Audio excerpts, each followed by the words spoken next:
Hello, I am Stephanie Niklich, your host for this episode of Success in Stilettos.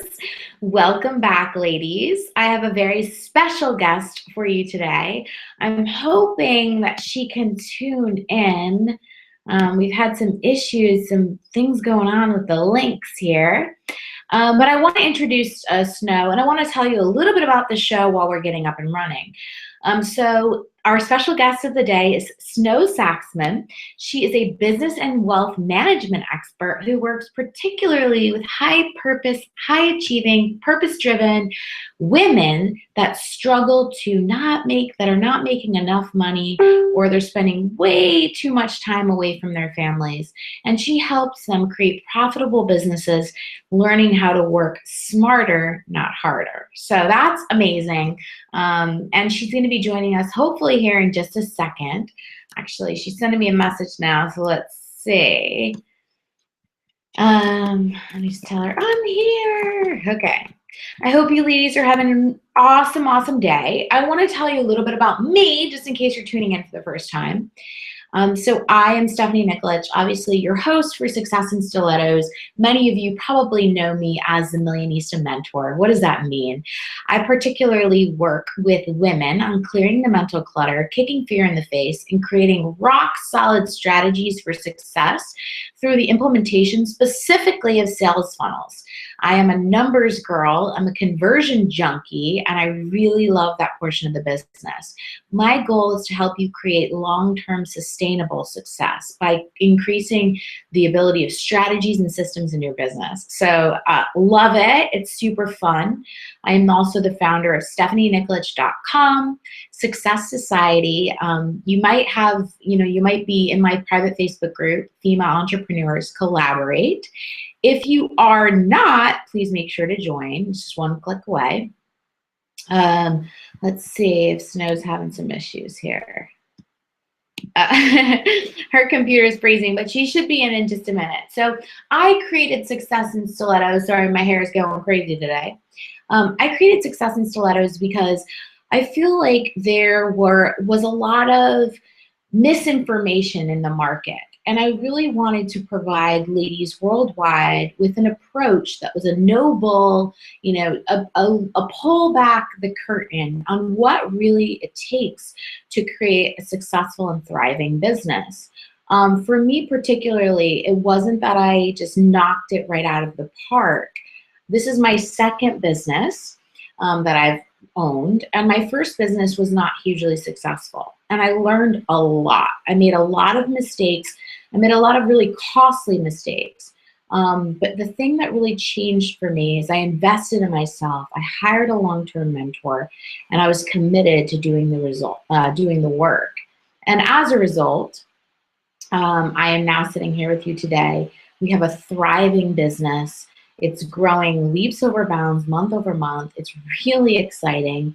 And I get to work with women from all over the world on a regular basis. So I wanted to bring you my approach to accomplishing success, my approach to overcoming some of that mindset stuff that's going on, that's keeping you stuck, and strategies that I've used in my own personal business to get me to where I am today.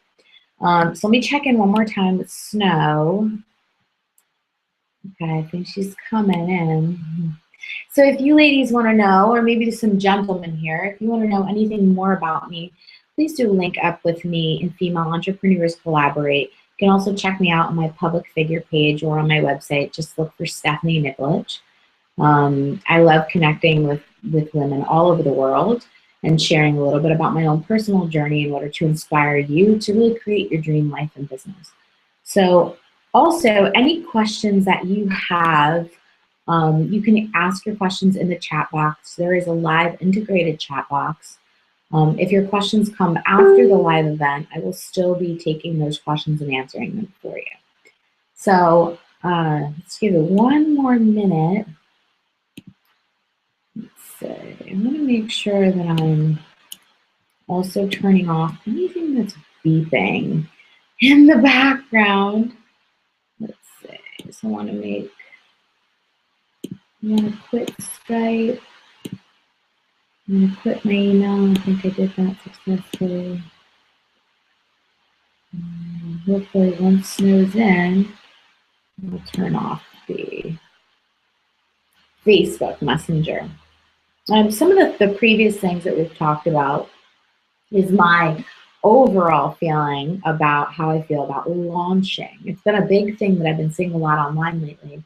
And if you're a solopreneur or if you're corporately employed and you're trying to dabble into becoming an entrepreneur, it might be a little bit overwhelming to you to see all these really big numbers online. What it's important for you to understand is that this success, this rate of success didn't happen overnight. You know, many of these individuals have been doing this for 2, 3, or even 10 to 12 years. I interviewed somebody recently that's been doing this for over 10 years, and now she's finally reached a significant level of success.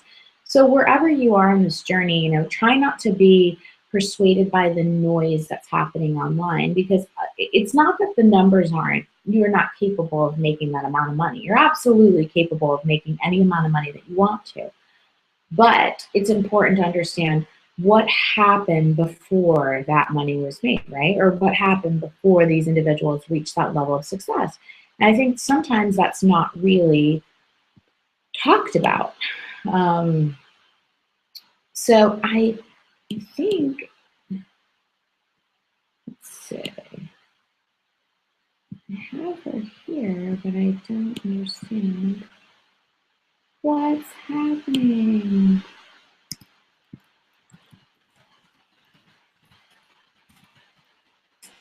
Just check in. Sounds like she's having some issues getting with us.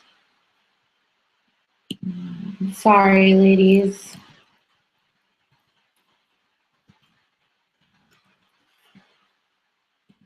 What I want to talk about in the meantime, hopefully we can get her on, is really the mindset. Something that had to really change for me before I was able to accomplish any level of success was that I had to stop thinking of life and business in terms of what my current reality was. I had to start thinking of life and business in terms of where I wanted to go. It was a huge shift of the mindset. I know when you're experiencing fear and self-doubt and overwhelm and lack of money, it's really easy to get sucked into that state, to that mental state. But what happens is, laws of attraction, I don't know if you believe them, but they are working whether you want to believe it or not. And they're either working for you or working against you. And they start with your thoughts and your own beliefs. I think Snow is tuning in with us.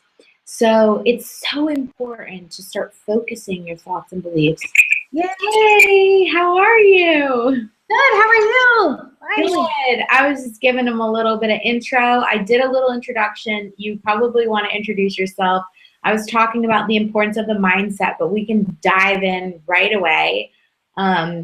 We'll be about 15 or 20 minutes. We'll just kind of jam. I'll ask you some questions, but why don't you start off by introducing yourself to everyone? Okay, awesome. Well, my name is Snowe Saxman, and I help incredible purpose-driven women who struggle to make enough money or who work too much and are away from their families learn how to create a profitable business, working smart, not hard, so they don't have to give up what's important to them, and they can keep their business in alignment with God's purpose for their life. And what makes me unique is that I'm heart-centered, but I use a masterful blend of business savvy, money expertise, and a strong faith to improve your money mindset and help you create, manage, and multiply your money. Ooh, I like that. That's strong. That sounds awesome. People want to multiply their money, right? So yes. Snow and I have had the pleasure of speaking multiple times. Actually, she was a sophisticated CEO at Success Society and part of our Collaborate conference.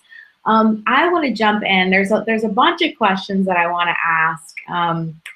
And starting with, I want to get a little bit vulnerable, because the reason why I committed to creating this show is because we had such great feedback from Collaborate, but people just wanted to know more, right? They just wanted to get inside the minds and the hearts of some of the most wildly successful entrepreneurs online and see what is their story, because we didn't have all that much time during Collaborate to talk about that. So, we all started somewhere, as you know, and this was something I was talking about before you came here.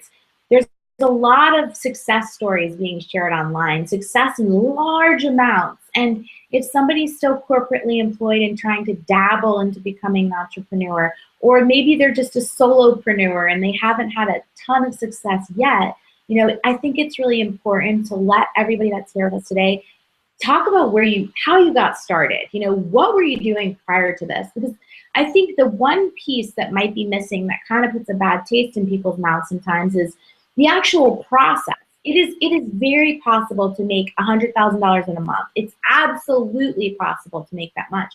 But it's, the actual things that it took to get to that point, that the struggle or, the hardship, whatever you've gone through. Can you talk to us a little bit about what you were doing prior to being an amazing influencer, and just kind of a little bit about your story? Sure, of course. I love sharing my story. Okay, so I went to college to become an accountant. I was always really good with money when I was younger. I just had a natural gift for it, and I was really good at math. And so when I grew up, there were attorneys and doctors and those kind of people, but I never knew what an accountant was. And so someone told me, well, they help people with their money. And I thought, oh, that sounds like a good thing. And then I got into accounting. And I never wanted to do taxes. I wanted to become a certified managerial accountant, and so that I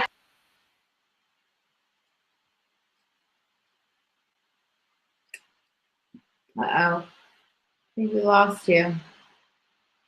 Oh no.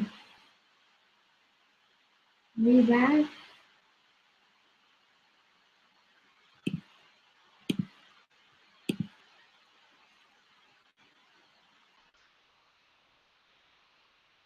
Okay, here you go. We lost you. So I got to the point that you wanted to become a managerial accountant. Is that correct? Can you hear me? Hello? Jesus. I hear you. I cancel every work of darkness. Hello? Jesus, fix it. Let's see.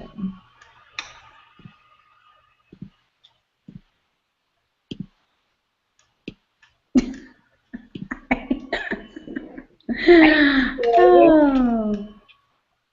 Are you there? Can y'all hear me again? Yeah. I hear you. Can you hear me? Yes. Okay, good, because I can't hear you. Okay, great. So sorry about that. So I went to college. I graduated with an accounting degree. I moved to Florida, originally from Virginia. I got my first job as an accountant. I was working at Walt Disney World. It seemed like the dream job. Everyone was like, you're so amazing. You moved to Florida and you got this job at Disney World. And within about 3 days, I figured out that working for someone else was just not for me. I just felt like I was suffocating. I wanted to control my time. Like if I want to take Tuesday off, I want to take Tuesday off. And I just didn't like being told to come into work and when to leave and when to take lunch. And so I left that job after my first raise, which was $1. And I thought, I really can't do this for the rest of my life. And I'm only 23 years old. And so that was pretty daring, especially because I'm actually a little bit older than most of y'all. I look really young, but I just turned 40. And so for 40-year-olds, I know, right? Ooh, it's that Mary Kay. Seriously, but for other people my age like that, you just didn't quit your job, because our generation was told, go to college, get a job, that's security. And of course, the younger generation now knows that's not exactly the best route to go, because most of them can't get jobs. But for when I graduated, that's what you did. And so I quit to go back to school to get my master's in business. And I started my first company doing small business consulting. And everyone thought I was crazy, literally. They just didn't understand. They're like, you had a good job at Walt Disney World as an accountant. Why would you leave that? And they just didn't understand that I didn't want to live that life. I wanted to control my time and my money. And so I started doing small business startups and doing accounting. And I never wanted to do taxes, but it just became a necessity because every business has taxes. And I am, obviously educated in it. And so I began to build this business, and I met my husband, and through one of my customers, we actually fell into a construction and real estate company. And so we built this multi-million-dollar construction and real estate company. This is before the economy crashed, and I was doing everything that I loved, the legal stuff, the tax stuff, the finances, but something was missing for me. And I ended up buying a ladies salon and spa, because I love the idea of helping women, and I thought it would be awesome to make them feel better about themselves. You know, they walk out, you know, feeling good, and that failed miserably. And so after it failed, it was $100,000 just to buy the salon. And so and then I put money into it. So it was a huge failure. My color rep, who had become my friend, she was starting a ladies fitness franchise, and she knew someone who was selling it. And I thought, okay, well, let's try this again. You know, like, I built this multi-million-dollar company. I have a business degree, studied for my master's. Like, okay, I can do this. Maybe it was just not the salon. Maybe that just wasn't for me. And the same thing happened again. I was losing all this money inside of my gym. And by this point, the economy was starting to crash. Our resources were dwindling. We had already refinanced our house to the max. And so I was losing $2,000 or $3,000 every single month in this gym. And I thought, my God, like, what am I going to do? I need something. And so I started looking for something to supplement, and something that I knew would be recession proof, because I already know from my background, I know the economy. I understand business. When I went to school, they taught us to look for 3 things when starting a business. They taught you to start for something consumable, low ticket, and recession proof. And so I was looking for something like that. Make the long story short, other franchise owners were selling makeup and skincare out of their gyms, and the buzz was they're making more money doing that than the memberships. And so I'm like, really? And I realized I look really cute and sophisticated now, but I didn't wear makeup. I didn't use skincare. And so I didn't understand that women would not leave the house without those products. And so, like, that's me today, but that wasn't me, you know, 10 years ago. And so, I ended up researching all of the companies, and I went with Mary Kay. And for those of you who do know me personally, you know that I'm actually a leader in Mary Kay. It's just I've chosen to brand myself and not the company I'm with, because I do have multiple streams of income. Which means yeah. Yeah. And so I started my Mary Kay business, and I moved very quickly. I earned my first free car and became a sales director in 6 months. And I went pretty much, you know, not to the top, but I was pretty much at the top. And I ended up closing my ladies fitness franchise, because I thought, even if I was making this kind of money at my gym, I'd be stuck there. There'd be no freedom. I'd have all this responsibility. So I shut the gym down, and I started to pursue Mary Kay full time. And it was literally like I had found my heaven. Like, you know, it was all about empowering women, and it was dressing up, and I love, you know, dressing up and going to fancy parties, and it was just literally everything. And I could teach a woman how to build a business and manage her money, and I love that too. But God has another plan for you. And so I ended up hitting a brick wall in my Mary Kay business, and so I went right to the top, and then I crashed and burned. And when I crashed and burned, I reverted back to doing consulting for small businesses, because I knew I could make money. And I was just doing that, you know, just trying to create anything I could. And I went on this roller coaster for about 3 years, just up and down. I would have money one month, and the next month we'd be broke. And literally, it was just a roller coaster of finances and emotions. And God had made me very specific promises. And I one day just had enough, and I cried out to him, and I said, okay, what are you waiting for? Like, I've done everything you told me to do. I know I'm supposed to be inside of Mary Kay. I'm giving my time when I don't have money. I'm in your word. I've never chosen to forsake you, or, you know, or say anything bad, even though I'm going through like hell literally on earth. And I finally just said, you know, like, you told me this stuff. What are you waiting on? Like, I'm literally crying, like on the floor, literally. And a lot of people have seen me post this before, because it's something I share a lot, is what he said shocked me, like literally shocked me. And it's one of the only times I've heard him in an audible voice. Like, he speaks to us in many different ways, but I literally heard him in an audible voice in my ear say, Snow, you are not waiting on me. I am waiting on you. And I remember I went, what? What do you mean you're waiting on me? And it was after that he began to reveal my own self-sabotage, and he showed me I had a limiting belief around money, and every way that I interacted and used money was fear-based, and it was not faith. And for me, being a person that really puts God first, I realized that I was not trusting him, because I was basically holding on to money. I didn't know when I would get money, and even though I said I trusted him, I really didn't trust him, because if I did, then I would just let it go, and I would know that every day he would have me, which he did, but I was operating on this whole fear mentality. And so I began to work with a couple different coaches to work through that process, and my own gifting and natural talent.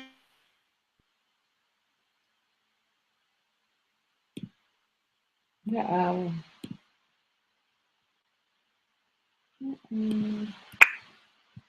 We're losing you. Hold on a second. Darn. We're having technical problems today. I think she's going to have to join us again, but I hope that you can hear me. That's a pretty incredible story, and I think I'm so happy that she actually shared that today specifically, because what I was just talking about before she was able to sign on was, the importance of really having that strong belief in yourself, and how important it is to have a strong mindset, and how greatly that mindset really affects us in a positive or negative way, whether we know that it is or not. In her situation, at first, she had no idea that was what was holding her back from accomplishing the levels of success that she desired and deserved. So I think that I'm gonna, oh, here we go. So you guys can see me. Yeah, so I'm really, really, really happy that she brought that up, because there could be some things that are going through your thought process, that fear-based thinking, those scarcity, that limiting belief system that's installed inside of you because of previous life experiences, because of things that you've accumulated. I say mental clutter over the course of your life that have been happening to you, that have led to you having these negative, so to speak, type beliefs around certain things. Money is a really, really, really big one. We can either, money, it's all about allowing yourself to receive. Are you back with us, Snow? Are you there, Snow? Hello? Hello? I don't know. Hello? So it's really important to allow yourself to receive. Ask, believe, and receive is a process that's happening so naturally every day within our lives. The part that we typically don't have as individuals is the allowing part, right? So we prohibit ourselves from allowing what's that greatness that we are destined for, because of our own self-sabotage, as Snow had mentioned. Snow, can you hear me? Hello? Are you there? Hello? Hello? Do you hear me? No? I see you, but I don't hear you. So you can't hear me. Darn it.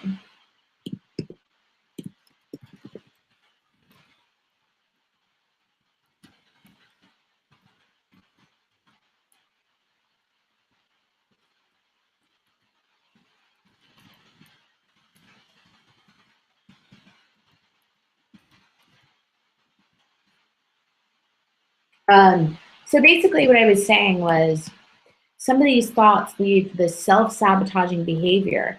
It leads to, us prohibiting ourselves from achieving our own levels of success that we desire and deserve. So think about the importance of the thoughts that you're feeding into your mind every day, or you're feeding out to the world. Because thoughts become beliefs, beliefs become actions, and actions become realities. So if your reality does not look the way that you anticipate or hope that it looks, very likely, well, 110% like, is because your original thoughts that you're feeding into it, that are then becoming beliefs, then becoming actions, then becoming realities. So, as you're actionable to do for the day, I want you to really be really cautious of the thoughts that you have around you. And not even that, but if there's negative people that are in your existence or in your life that continue to kick up negative behavior or negative thoughts and lead to negative beliefs, then it's really important, for the sake of yourself, for your sanity, and for the growth of you personally and professionally, that you remove those individuals. So I'm sorry for the technical difficulties. We're working it out, but we will catch up with you next time. I'm actually going to bring Snow back for a second interview so that she can really dive into some of the things that she's seen in the industry through all of her years of experience and share that with you a little bit more. But right now, you know, something I want to end, a note that I want to end on is that dreams really do come true when you have the courage to pursue them. That was a quote that came from Walt Disney. Walt Disney had applied for Disney financing over 301 times. He was told no. If he gave up at 300 or 299, he would have, Disney World would have just have been a thought, would have been a dream, and would have never come into existence. So, you know, if you're hearing no in your business and you feel like you're hitting a wall, it's that no is just that stop before that yes. So keep moving forward. You know, catch us on the next show of Success in Stilettos. Again, I'm Stephanie Nicholas, your host. Please do reach out and connect with me on Female Entrepreneurs Collaborate on Facebook and also stephanienicholas.com. Until next time, stay beautiful and keep believing. Bye.